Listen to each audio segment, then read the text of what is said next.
what did wrong you? You don't look cheerful. I do.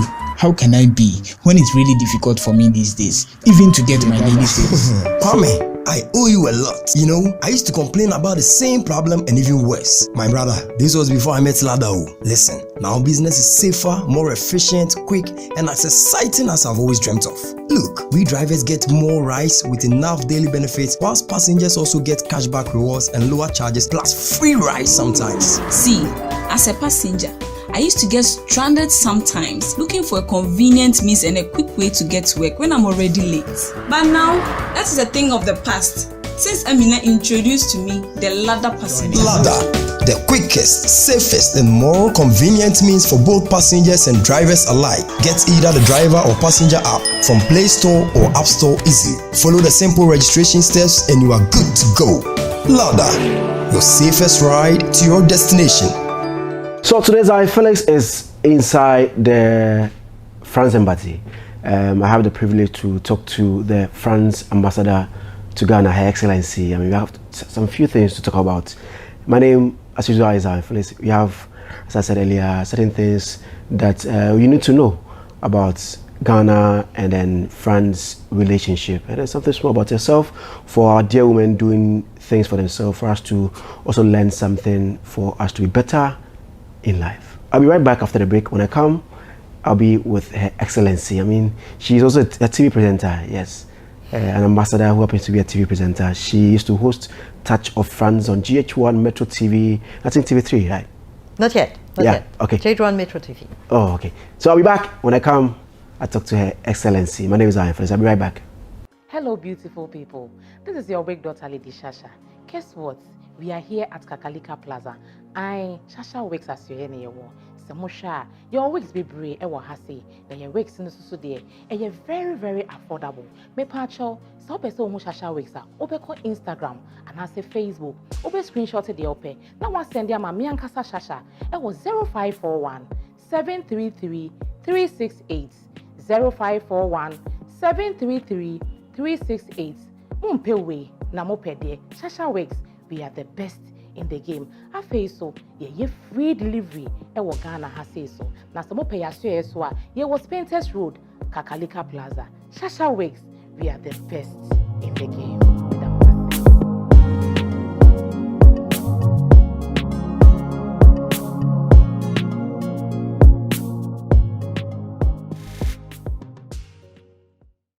Her Excellency Mrs. Anne Sophia Ave is the one that I have here with me. I'm inside the office. Good evening. Good evening. Bonsoir. It is my honor to be interviewed by Zionfelix. It's an honor to also have you. Thanks very much for being here. We've met a couple of times, and then you are too friendly. Why? Too? What do you mean too friendly? I mean, you are very, very open. Somebody might think that as an ambassador, I mean. Oh, yeah. You mean I should be more repressed? That is how somebody might think that is how you should be. Well, I'm sorry. Probably very disappointing. No, actually, an ambassador represents his country, and the way I see my role is to represent France. And as you know, France is a very diverse country, and it's important that through the way I behave, people have an insight of how the French behave. Most French are very friendly. Okay. They're very easygoing. They are very welcoming. Probably not as much as Ghanaians, I must admit. But what you see in this image that is probably a bit dated of a very strict ambassador, usually a man, highly educated, which is true. But sometimes a bit repressed and sometimes a bit distant, is probably a very traditional, old-fashioned way of behaving. You know, the diplomacy in France dates back a long time, and it used to be in the very first times of diplomacy, diplomats used to be aristocrats. Okay. So they were. They felt very strongly that they had an image not only as representing their country, but also they had the weight of the titles as aristocrats, and they sometimes behaved as such. I'm just a genuine French. Okay, okay, that's fine. So let us look at the rankings that you've been through to become the ambassador to Ghana. Well, probably my career has been a bit different from most diplomats. Okay. I was in the private sector. I worked in the private sector. I was very lucky working in the sector of what you called at that time new technologies. It's nothing new anymore. The internet, and I was very lucky to attend this end of the 1990s, the thrive of the internet. It was just crazy. Everyone wanted a website, and I was working in a multimedia company. But then I was elected as a member of the local council, and I thought it was quite interesting to be involved in the public affairs, and I wondered who are those people who are producing the laws that we are implementing locally. And I thought, I'd like to be among those who are thinking of these regulations and laws and who can possibly influence. So I went through the fast track for civil servants, that is called the ENA, École Nationale d'Administration. And I went then to the Ministry of Transport for a couple of years, back to the private sector because I was headhunted to work for the shipping companies, the federation. So I was Director General for the French Shipping Association. And then I joined the Ministry of Defense as an advisor to the minister in charge of social matters. And as you can imagine, in a big ministry where 280,000 people work, 220,000 soldiers, militaries, and 60,000 civilians. There is a lot to deal with socially, because I used to say they don't have a contract, a labor contract. They have a life contract, because it involves their families, it involves life or death, and sometimes they get wounded. So it's much more than coming to work and going back home. Yeah. So it was absolutely, I would say, passionating, although sometimes very emotional. And then I became Human Resources Director for the ministry, so handling those 280,000 people. Oh. And then very luckily I was again headhunted, because my career had been dragged towards human resources, and I somehow I was complaining aloud that my dream had always been to work in international relations. I grew up outside of France, learned several languages, and eventually I found myself stuck in human resources, which is very interesting, and I had a wonderful time. But I wanted somehow to cross the borders and see what was outside France. I sort of did, because the French army, is very much involved in Mali, and then in Central Africa. We have some soldiers posted in Côte d'Ivoire and Senegal. So I managed to travel a bit, but it was not the same as working abroad. And I was lucky enough and privileged to be offered a post of an ambassador. And I don't think there is something as exciting as representing a country you love in a country you discover and you grow up loving. Oh, okay. So is Ghana the first country that you were posted to? Yes. Oh, okay. As an ambassador, yes. I don't know how France is, but in Ghana, growing up, most people would say that as a lady, you should be laid back. I mean, let the guys take forefront. There are so many things that people used to think that it is for the gents. It is just in recent times that the ladies are trying to do most things for themselves. How is the case in France? Is it like that? I would think that Ghana is probably a bit ahead of us, mindset-wise, in terms of gender and equality.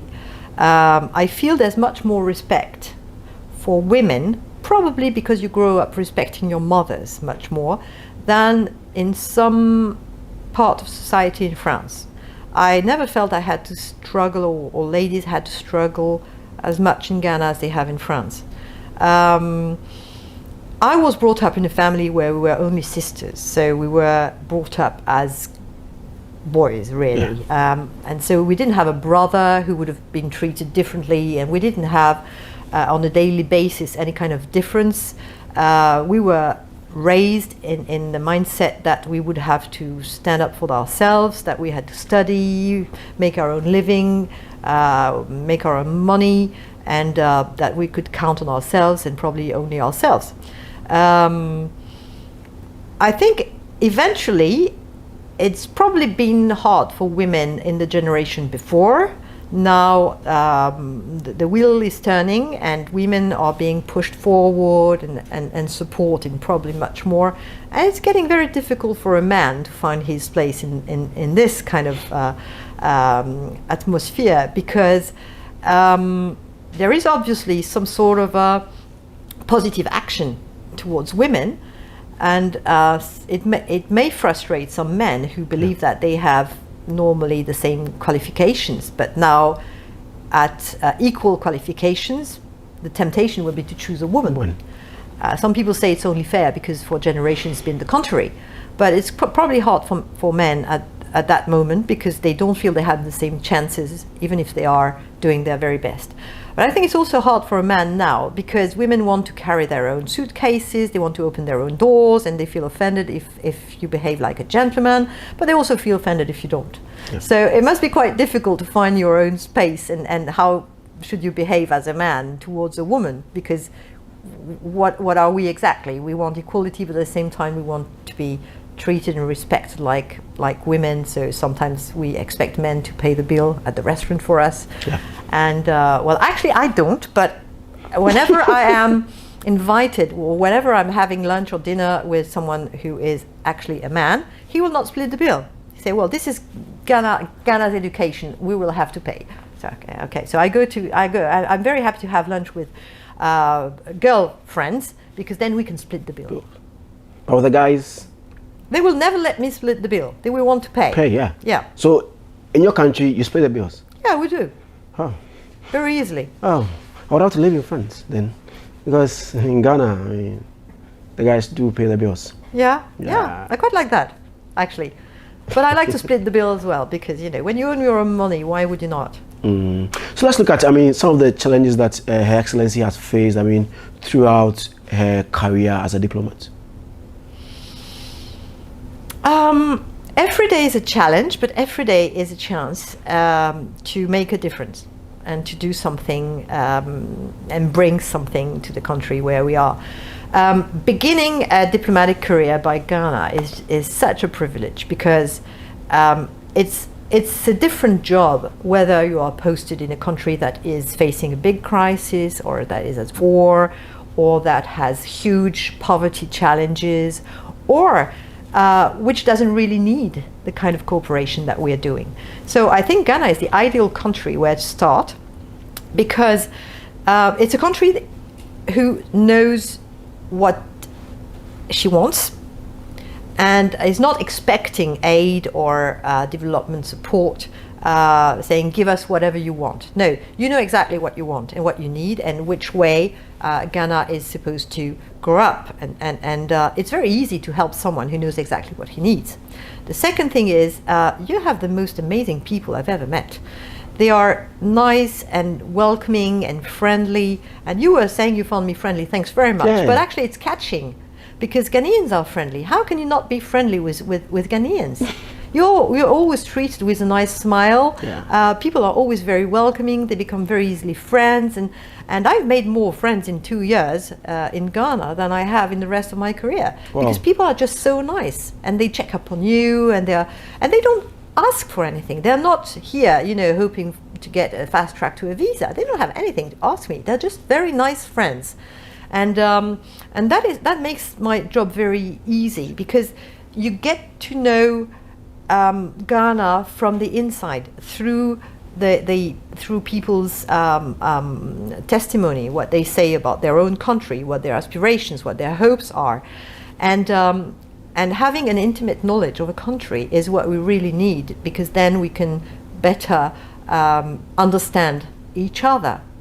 And I think that's this pride that Ghanaians have is something that we are. It makes things much easier. Let me give you an example. We are cooperating on a very big subject that is heritage. Yeah. Through a project we call Sankofa. Yeah. I'm sure I don't pronounce it right. Sankofa. Sankofa. Yeah. And the idea is that you have in Ghana within the borders of the current Ghana, heritage, some of which dates back the 11th century. So there was a story, a history of these communities beyond the borders. That dates back the Middle Age. I went to Beho, which is a few hours drive from Kumasi, heading northwest. And this city used to be, in the Middle Age, a huge hub for trade in all West Africa. And you can find wrecks, archaeological wrecks of potteries, of metal tools that were obviously either made there or traded, which you have proof that people were coming from all over, all the way from Turkey, the current Turkey, so the Ottoman Empire, and all the way from North Africa to trade at this place. So Ghana was already at that time the center of trade for all West Africa. And I think that it is important to help and provide some support for your archaeologists to do more findings and value those findings, because helping people know who they are because they know their past better, and understanding where they come from and why is it that you're so good at trading, why is it that you are so open-minded. It dates back centuries.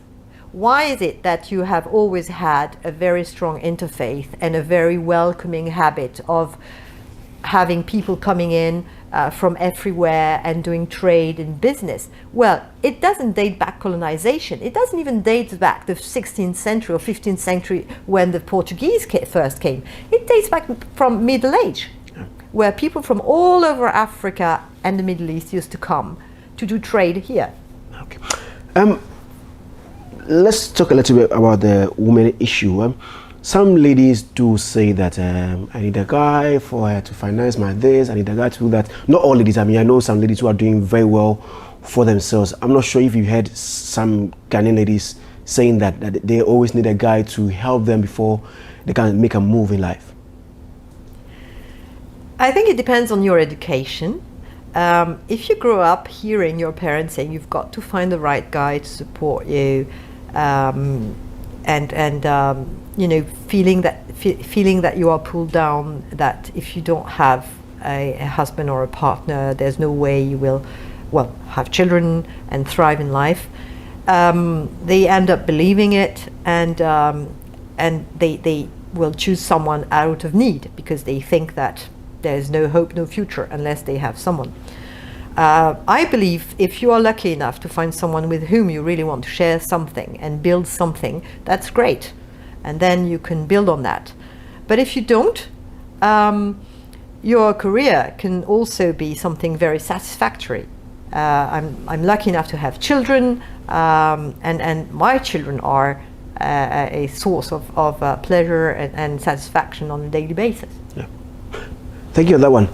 So now, if your question is, do I need a man? Is that ladies, a proposal? Not you, per se, but I mean, ladies, people who do think like that, I need a man before I can do this particular thing. My man should give me, like, let's say 2,000 cedis a day, like 1,000 cedis a day before I can do something. I mean, if he doesn't give me, he doesn't love me. He doesn't give me, I have to walk out of the relationship.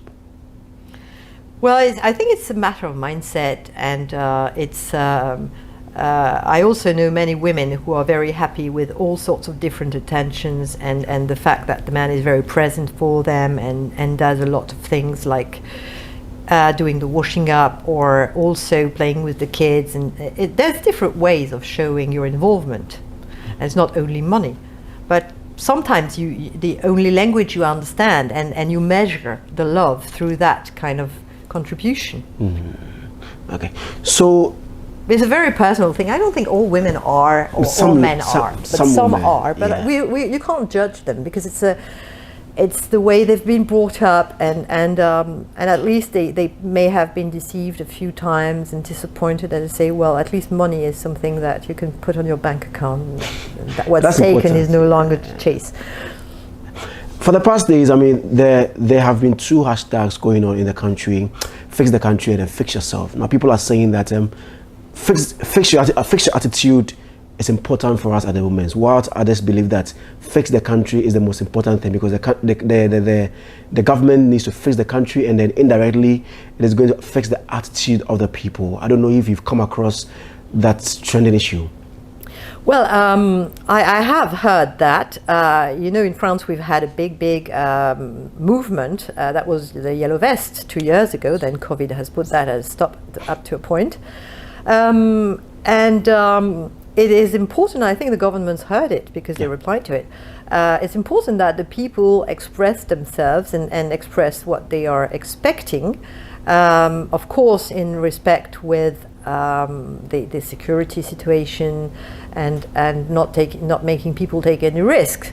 The elections have been organized in such a way that these sanitary conditions were met, and it probably would have been dangerous to have a whole bunch of people gathering, probably with no mask, and people would be fearing a surge in COVID, because we're still unfortunate in these times of COVID. But thanks to social media, people get a way to express themselves and express what they're expecting.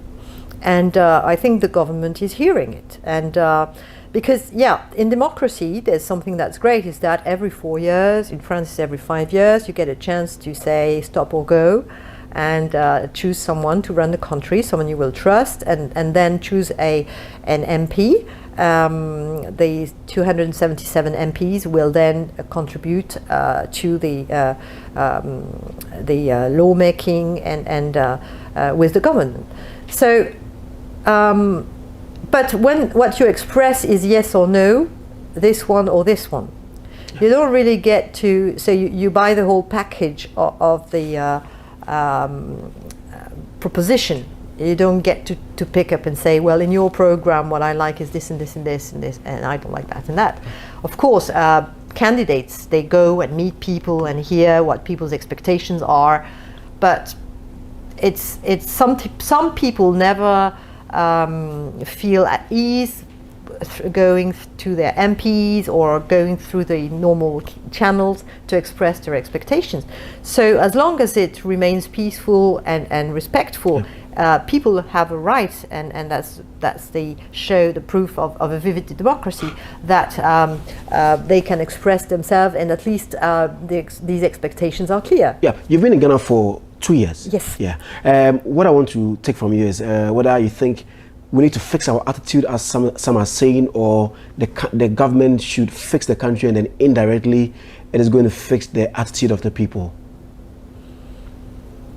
I'm honestly, it's very complicated for a diplomat to give an opinion on domestic affairs. Okay. It's even against the Vienna Convention.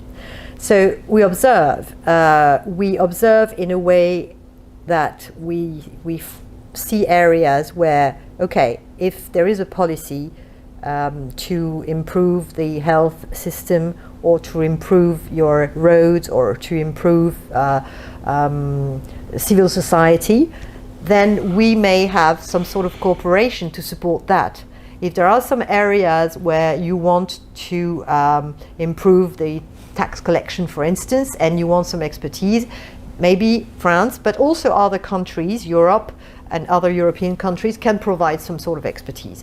But it is not ours to say to a government, look, your people want that, and you're not providing it.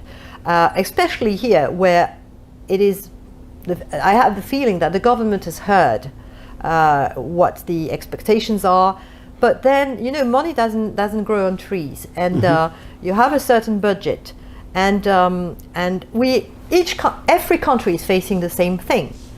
There are some compulsory expenses, pensions, some health expenses, some public expenses that you have to spend, if you like it or not. It's no choice. You are already involved in it. You have to spend it. You have to pay for the civil servants. You can't decide one day to say, okay, let's build roads and not pay the civil servants anymore. So there's a part of the budget that is always already dedicated, always directed, and you haven't got much to do. And then you have a part of the budget but it's limited because money doesn't grow on trees.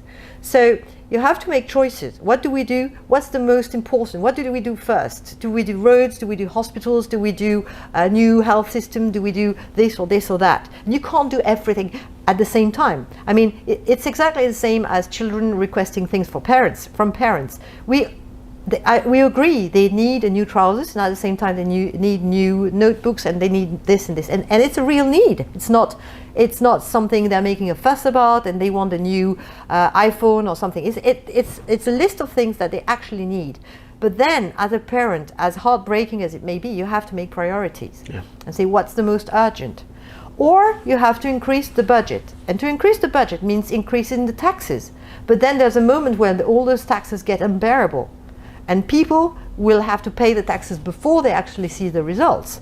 So you end up in a situation where people say, what? We'll have to pay more and then wait for the roads to be, and then we'll have to wait for 2 or 3 years before we see the roads. But the increase in taxes, they see immediately. Yeah. So you have to find the right balance in how much people are ready to pay in terms of taxes, the sustainability of taxes, how much budget it gives you, and then what you should do first with the budget. And that is not a Ghanaian issue. It's a national issue. Every government has to deal with in a good family dad. We all have to behave as such, as rulers and as lawmakers. You cannot spend the money you don't have. And you cannot spend more than you have. So I'm still here with Her Excellency Annie Sophia Ave. She happens to be the French ambassador to Ghana. Now, let's move on to most of the questions that most of you have been asking. Everybody wants to travel to Europe, you want visa, so many questions, you have nobody to ask. I mean, you ask an agent, the agent is doing trial luck, you go and then they'll bounce you, you go, you don't get a visa. She's here. I'll be asking all the questions for you after the break. Me did the chua and maybe I'm discovered for Europe. I come a for Ghana. No, me used to tap send. No fee mobile money transfer. Easy, convenient, fast, and sounds so free. Won't you share? Me discover map tap send. Intienne also download the tap send app. No, ever mobile phone so free. Let us come busuya for Ghana for na tap send. Papa no. Welcome back from that quick commercial break. Zionfelix is still here in the office of Her Excellency Sophia Annie Ave. She happens to be the French ambassador to Ghana. Before I left, I was asking you about visa acquisition. So many people go to agents, pay them money. I want to go to Europe, I want Schengen, and at the end of the day, they get nothing. They keep trying, paying a lot of money to people, and then they come home crying. What do people need before they can get visa? Well, first of all, thanks very much to give me the opportunity to explain that there is no such thing as an agency. It is a scam. There are crooks. You should never, ever go through an agency. Visas are to be requested online on a website. It's called france-visas.com. If you go to the French Embassy's website, they will direct you to the visas application form that is online. There is no agency fees, there's no a lot of money to pay. There is a fee to get an appointment, because we are paying this company that's called VFS. VFS Global. Yes. Yeah. They are organizing the appointments so that you are not kept waiting when you arrive. You have an appointment and you turn up with all the requested documents and you don't wait. And to get this appointment, at the moment it is 11 euros. Okay, so that is not that, of course that is a sum, but it's like 60 CDs probably. Yeah, 11 euros. Something like that. If anyone asks you for more than that, it is a scam. Then you have a certain number of papers to provide to have a visa. Actually, it is not the role of an embassy to deliver a visa. It's the role of a consulate. Okay. We have a consulate at the embassy, and most embassies have a consulate, but sometimes you have consulates outside the embassy. If we had more requests from Kumasi, we could have a consulate in Kumasi. Okay? So the consul is the one who decides whether to give a visa or So the not. visa is given here in Ghana. It doesn't go to France or anywhere. The passport. No, it goes into a system, Okay. and the approval or not approval is from France. Okay. And that unblocks the system here when you get approval from France, but it goes online, and then the consul can edit the visa for you. And the documents that are requested are proof that you can actually afford to go and come back, because we don't want you to get lost in France with no means and no money and no return ticket, and then what do we do? You need to have a travel insurance in case something happens. You need to have a proof of revenues here in Ghana to show that you're not willing to emigrate, but just to go for tourism, visit, buying things, enjoying the sales, taking your lady and giving her the 2,000 euros and getting the sales. And then, of course, a valid passport, and the list depending on the kind of visa you're requesting, student, tourism, long-term, short-term. You'll have, when you fill in your form, it will give you the list of documents that you are supposed to provide. You turn up on the day you have your appointment with the list of your documents, and the reason why you have to turn up to the consulate is because we need your fingerprints. So we cannot do your fingerprints without you. We also need a picture, and we want to see that the picture actually matches your face, because we are happy to see that it's actually you.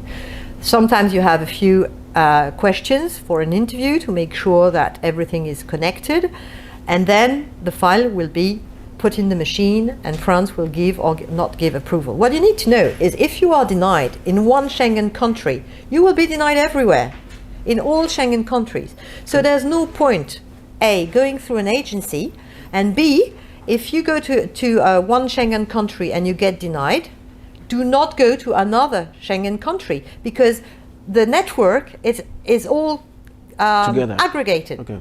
So if you are denied in one Schengen country, it will appear immediately. When you come to apply for the visa, it will appear immediately, has been denied by Spain or has been denied by Italy. Okay. And if you go to the Spanish embassy consulate, it will appear immediately, has been denied by France. So you may have to pay the chancery fees, which are something like 60 euros at the moment. Okay. And this is to be paid directly at the embassy. So there's no intermediary, no agency, nothing. And this is the sum that is requested as what we call chancery fees has been voted. So it is official. Everywhere it is the same amount. Oh, okay. Okay. So when one is denied a visa, how long does it take for the person to apply again? Well, I would suggest wait for a couple of years, because you will be in the system, but if you come back 2 years later with all the proper documents, then we will reconsider. Okay. Okay? But the more you try, if you've been denied in 3 Schengen, you will be blacklisted, because we will say, okay, there's something wrong there. And sometimes there isn't, but just because it's been insistently trying through several different ways. Okay. And you know, when you go through an agency, they will provide usually fake documents. They say, oh, don't worry, we'll provide everything. So they provide fake insurances, fake bank accounts, fake bank statements and everything. We can spot it immediately. We spot it immediately.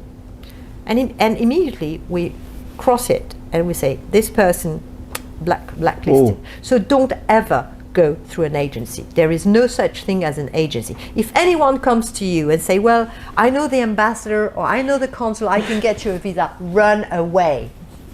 It's never done. Sorry? It is never done.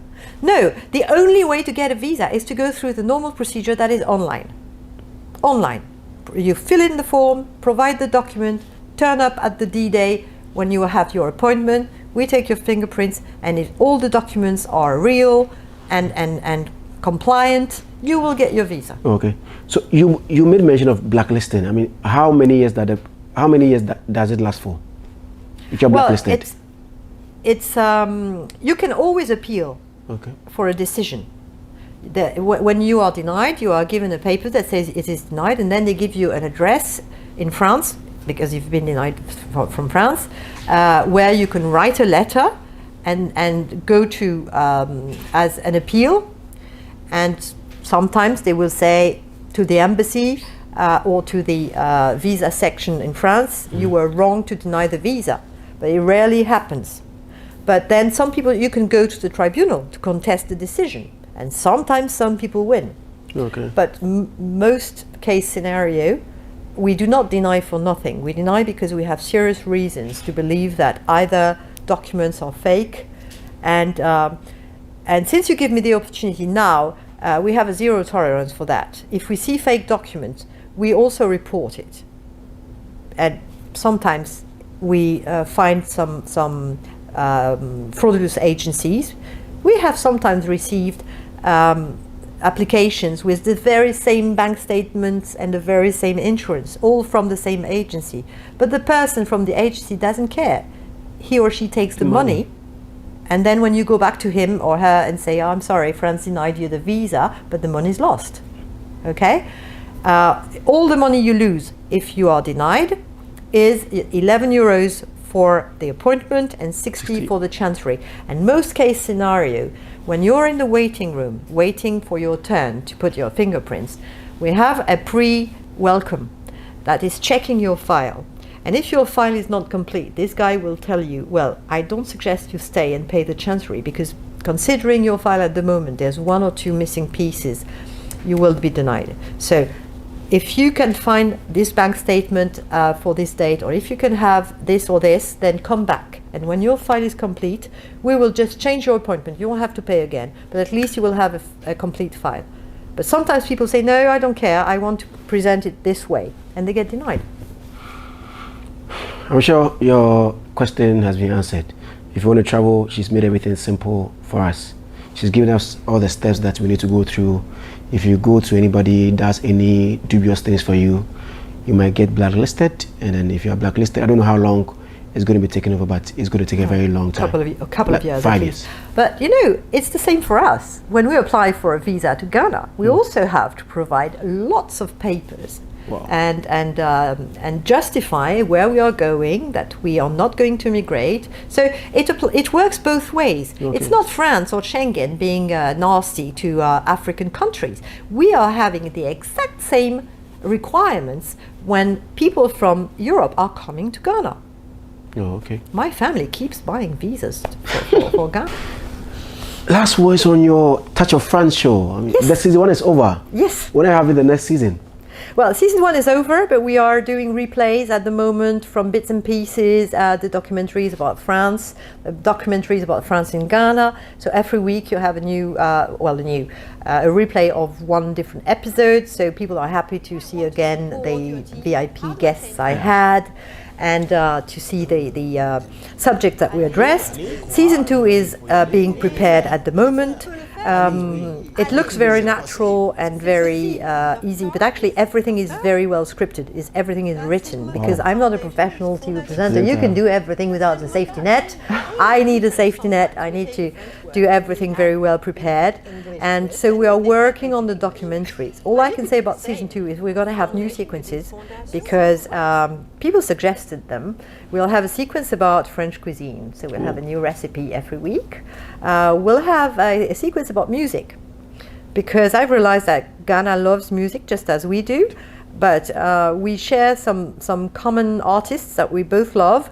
Some are French, and you didn't even know that, so that will be a big surprise, sharing with you. Did you know this artist? You know that song, but what you didn't know is that it was French. Wow. And did you know that this Ghanaian artist was actually a star in France? And this is what we want to share. And it's important to show that we've got so much more in common than only football. And that's what season 2 will be about. We'll be addressing another 13 different topics. New sequences and new guests. Really? Yes. Mais ça c'est pas. Merci. So what would be the French for I did go come? Adegokam. Je reviens?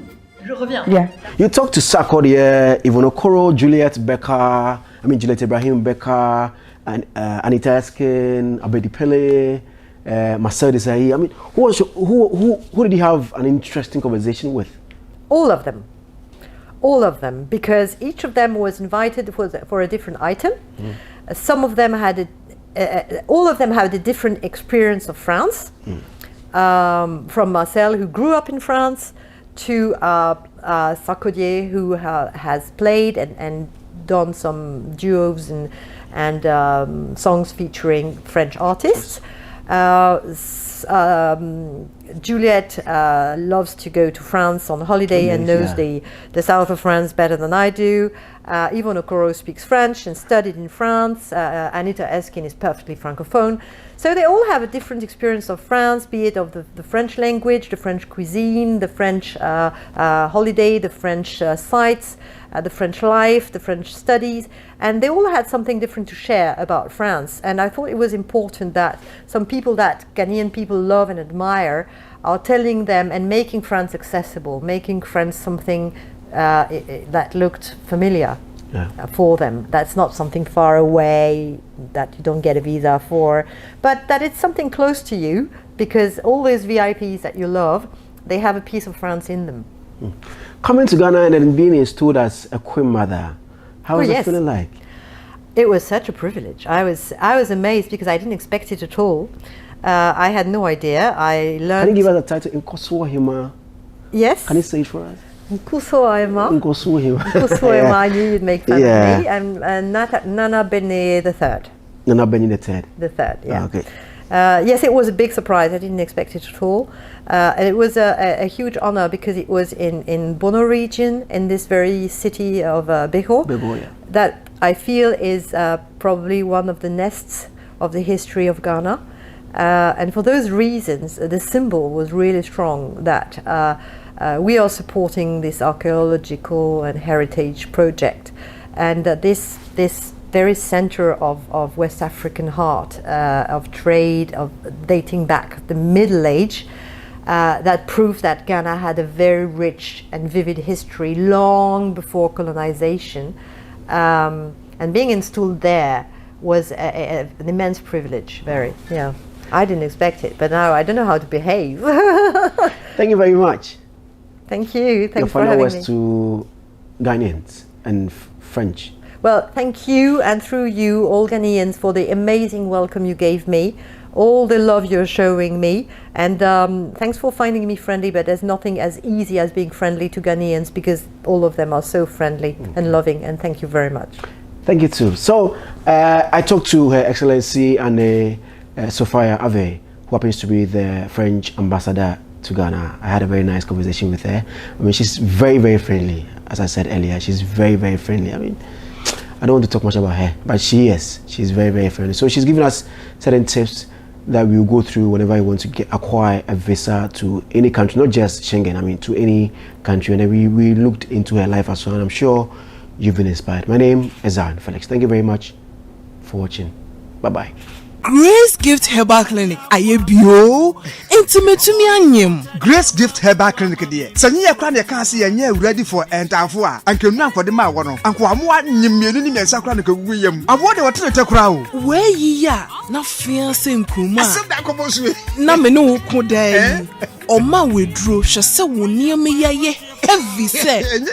Grace Gift Herbal Clinic. Dr. Grace Bodui na nimu tie. Na se professional nurse ya. Wonye suahunu saa ma wono a bebie ne Herbal Clinic. Wo ya fo ho da je. Na nimu bo so boko. Else won mo ma wawo. Ya diabetes say ulcer, malaria, typhoid, BP, diabetes, stroke, hypertension de keka ho no mo de. Grace Gift Herbal Clinic. Ayen mfetire kura. Wo Kumasi Oshim School Junction. Aya phone friend na won ko hwe 0246 518 003 and 0206 812 558. Grace Gift Herbal Clinic. Bien ni how bio.